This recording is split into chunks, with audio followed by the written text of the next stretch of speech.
Hey, ladies and gentlemen, welcome back to the channel. As always, it is Nick here, back to your daily crypto news and analysis. And today we are going to be talking about Quant Network, aka QNT. So just dive in and let's start off with this post here. So, I seen this post the other day come up on my timeline, and it was talking about China's CBDC, the ECNY, and we do see China's digital currency, the blockchain-based ECNY, could become a de facto standard governing transaction tracking and privacy. Now, when we look at things happening around the world, we know that digital currencies and the planning behind them is taking place. We're seeing major moves happening. We are seeing massive innovations happening around the fiat legacy system. And we are starting to see talks about how we can implement blockchain, how we can implement CBDCs and digital currencies into our everyday life. Now, as we do see conversations like this rising from everywhere around the world. It's not just like the US or the UK. No, it's almost every single major country around the entire world wanting to launch their CBDCs. We see the adoption cycle of not only digital assets, but also the entire blockchain space growing astronomically day by day. To me, when we look at what's happening over in China with their, digital currency, I do believe that the US as well as many other major countries will start to push very fast for CBDCs. We actually do see in this article written by Lucas Marian, I hope that I'm saying that name right. I'm probably not. But we do see as China pushes its digital currency plans, the US falls behind. And the US is not going to want to fall behind, and major areas around the world are also not going to fall behind. But also, as we really kind of look at what Quant is providing as a technological advancement behind CBDCs, I do believe that they will play a vital role in the next evolution of money. And we actually do see from Andrew Carrier, CBDCs are complex to implement properly. They require collaboration and interoperability between central banks, commercial banks, and various payment and tech firms worldwide. Quant Network is here to make it simple and secure. And here's a quoted tweet from the Digital Pound Foundation. And this is actually talking about the Central Bank of Turkey and how they have successfully carried out the first payment transactions on its central bank digital currency network as part of an initial test phase. And, this is just one of many trials that we are seeing around central bank digital currencies. The reason why I brought this up is because when we look at what Quant is doing, they are laying the foundation for the next infrastructure that all of these major central banks and CBDCs are going to be launched out on. And this is going to be a domino effect to everyday life. Transactional volumes are going to astronomically increase. Transactional value as well is going to overshadow anything that we have seen around our traditional world. Why? Well, because when we are utilizing DLT technology, it streamlines the efficiencies of every transaction. It allows transactions to be settled in real time. The cost per transaction drops astronomically. I mean, everything that we are seeing around DLT and crypto technology is innovating beyond the means of anything that we see within our traditional system. And I am very, very excited for that because it means that these networks like Quant or even DLTs like Hedera and XRP and XLM and so many other ones as well, it means that these DLTs, if they do get implemented, which I think that they will be because the efficiencies of them are far too great to ignore, the value of those tokens are going to increase astronomically because they power a lot of what we are seeing on those DLT networks. So this is very exciting. And we do see from Quant actually another major reason why I believe central banks are going to start to push very, very fast for central bank digital currencies and regulatory frameworks behind them is because we do see a quote from Gilbert Verdian, and I've posted this quote many times on not only Twitter, but I also used it in some of the videos on QNT in the past. We do see if we'd had a central bank digital currencies in 2008, we probably wouldn't have had a financial crisis. Listen closely to this video. It's about a minute and 38 seconds long.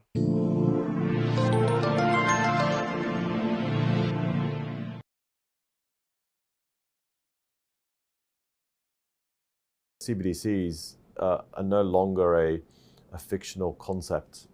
These are real. That they are happening. It's really driven from the top down. It's not just the central banks, but the governments of countries are putting policy out there saying we will have a CBDC, we will have a a more digital economy. It increases GDP, creates jobs, and it makes us more competitive in the global landscape. Um, Personally, I think CBDCs are a great tool for not only the technology side, having payments automated and programmable and smart, but also on the policy side. It really gives central banks the ability to control monetary and fiscal policies in a new way. More granular? It's more granular. You have better visibility of risk, from a resilience and systemic risk perspective. If we had CBDCs, we probably wouldn't have had the financial crisis in 2008, because the contagion effect you would have predicted and prevented once you see something happening within a part of the financial system. And if there is a contagion, you can actually have remedies in place to prevent it, spreading to other parts of the system. So from a risk perspective, it's a great technology. And this is why I believe Quant will shake a lot of things up going forward, right? We always look at the value of QNT as the token, but like think about the value, and I'm not even talking about the monetary value either. I'm talking about the value of this technology. I mean, think about how large of an opportunity we have in front of our faces when we look at what Quant's doing here. Central bank digital currencies, I think, are going to be I think it's inevitable. I see a lot of people say like, all right, we need to, stand against CBDCs. We need to rise up against CBDCs. To me personally, there's really no, I mean, obviously, yeah, can we fight against them? Sure. But what's it really going to solve? Because the central banks are going to push for CBDCs whether we like it or not. I think that there's a big misconception around them. I think that, yeah, it's like 50-50. Yes, we could see a lot of issues around retail CBDCs, but we could also see great benefits in wholesale CBDCs. Which I've always said, like, I support wholesale. I just don't like retail use because re realistically speaking, retail doesn't need a CBDC. But yeah, I think that right now, the only thing stopping CBDCs is regulatory, speed bumps. I think that these are slowing things down quite a bit. And we even do see this quote from Martin Hargreaves over on this video from Quant. But you see, it's not the technology or the use case that are holding up CBDCs. It's about policy. What kind of country do you want to be? Listen closely to this video.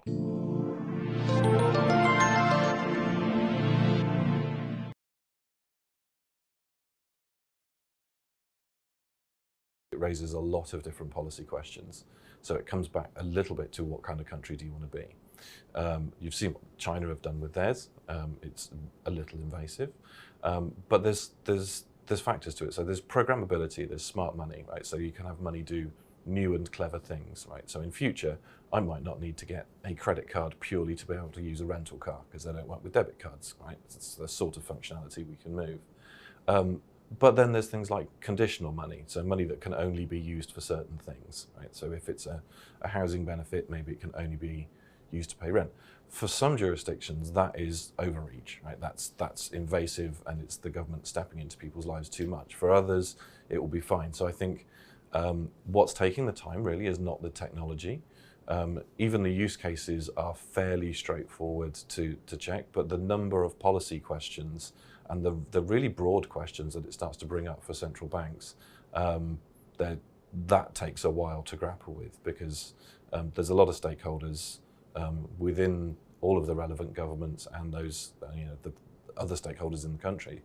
That's going to take a while to work through because the big impression that I got actually from Cybos is a lot of people are looking forward to an emerging new digital ecosystem around money, around securities.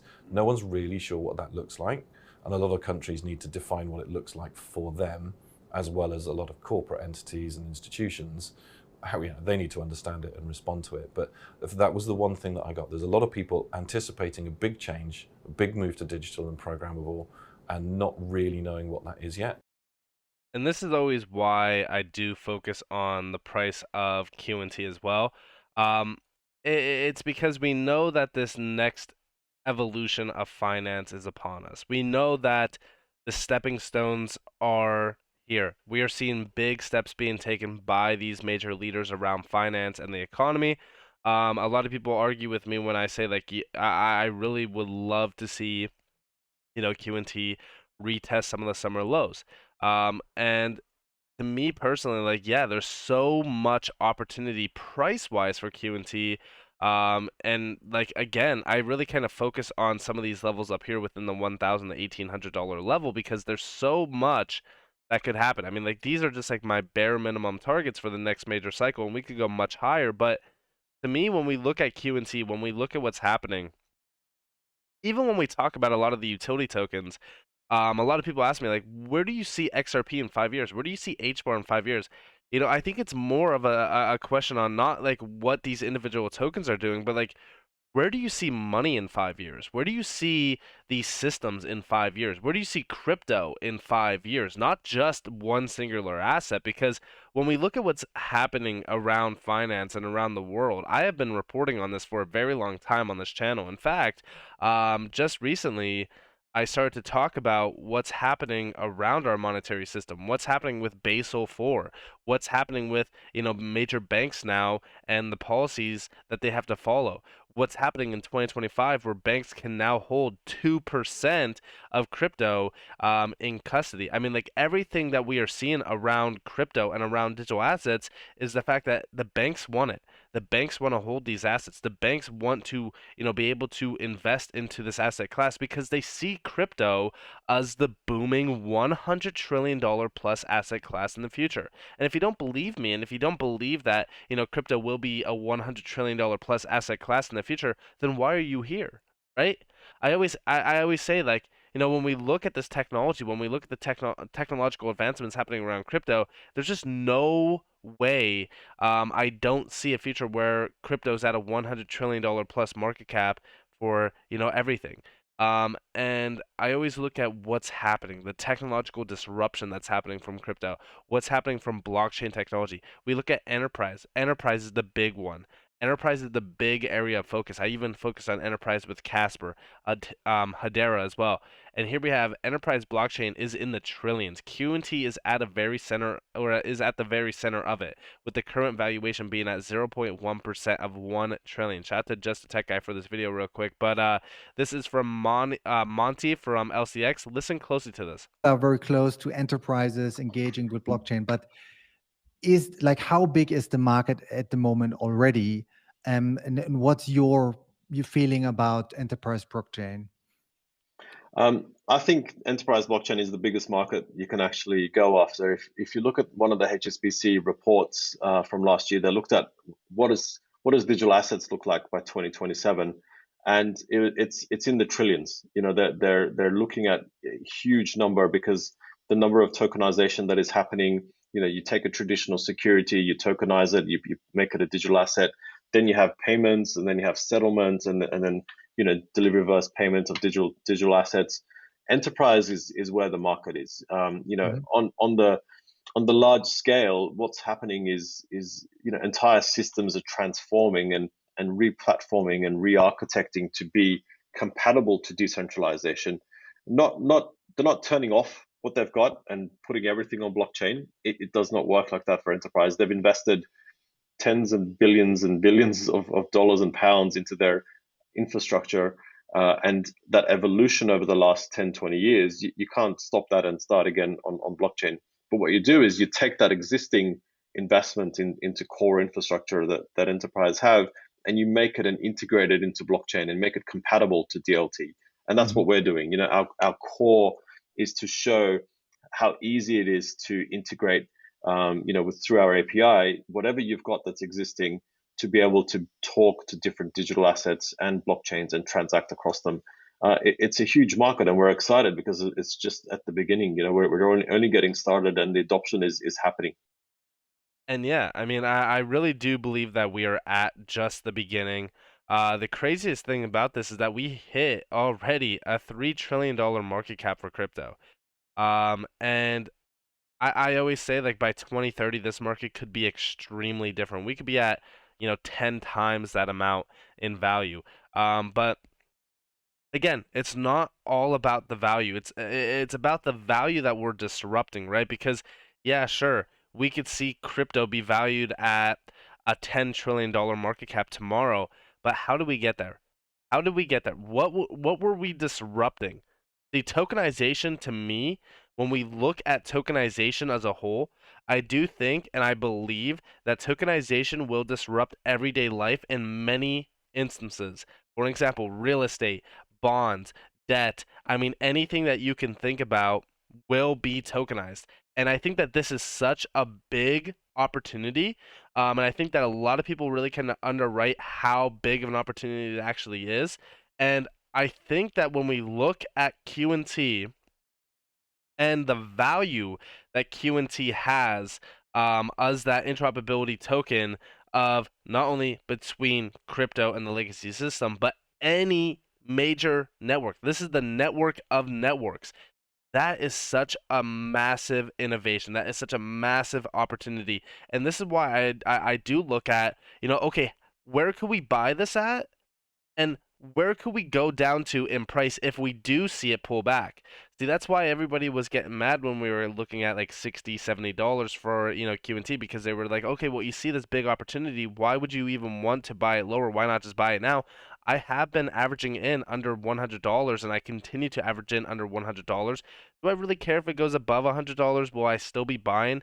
It depends, right? It depends on market conditions. But, I'm still looking at where we are going. I have a long-term bag of QNT that I have a ton of QNT locked away that I was buying during last summer. I was buying, during it was like the initial parts of May of 2021 as well, and we were averaging in massively during that time. And I was telling you guys, like, listen, QNT to me is going to be a huge opportunity. And hey, look it. Now everyone is talking about QNT. Everyone can't stop talking about QNT because they see the opportunity here as we continue to see countries, saying, hey, we want to launch central bank digital currencies. We want to adopt crypto and blockchain technology. And guess how they get there?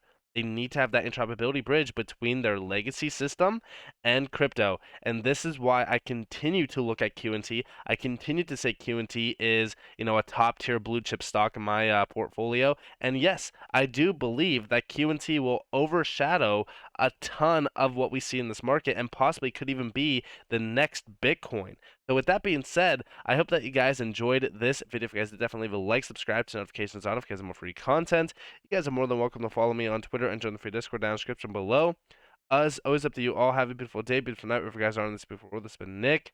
Peace out, guys.